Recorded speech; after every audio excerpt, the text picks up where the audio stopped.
सभी भक्तजनों को जय श्री राधे कृष्ण।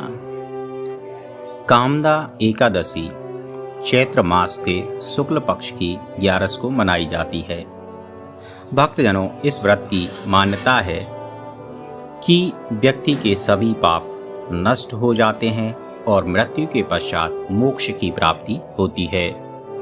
इस व्रत के करने से भगवान विष्णु की विशेष कृपा होती है, अर्थात मनुष्य की कामना पूरी करने वाला यह व्रत है। एक महत्व और बताया जाता है कि इस एकादशी का व्रत करने से प्रेत योनि से भी मुक्ति मिल जाती है।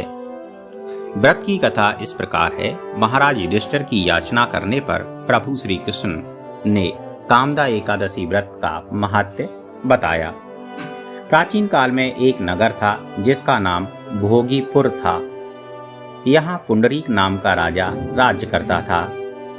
इस नगर में अनेक अप्सरा, किन्नर एवं गंधर्व सुखपूर्वक निवास करते थे। यहाँ एक पति पत्नी का जोड़ा ललिता एवं ललित निवास करते थे। उनके मध्य अगाध प्रेम था। वह एक दूसरे के बिना एक पल भी नहीं रह पाते थे। एक दिन ललित अन्य गंधर्वों के साथ पुंडरीक की सभा में गायन कर रहा था। उसी क्षण उसे अपनी पत्नी की याद आ गई, जिससे उसका स्वर बिगड़ गया। यह कारकुट नामक नाग ने ललित के मन के भाव को जान लिया।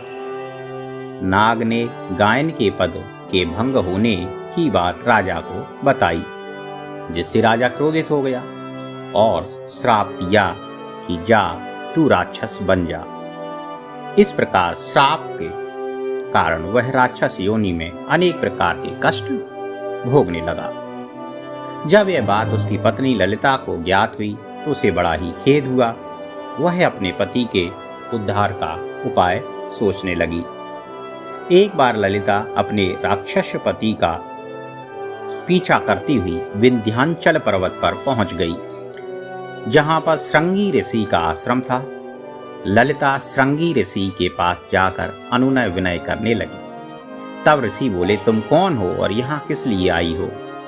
इस पर ललिता ने ऋषि को सारी बात बताई और ऋषि से इस श्राप की मुक्ति के लिए उपाय का निवेदन किया। तब ऋषि ने चैत्र मास के शुक्ल पक्ष की कामदा एकादशी का व्रत विधि विधान से करने की सलाह दी। ललिता ने भी ऋषि के वचनों का पूर्ण रूपेण पालन किया और अपने पति को प्रेत योनि से मुक्त करा लिया और वह पहले जैसा ही गंधर्व बन गया। जय जय श्री राधे कृष्ण।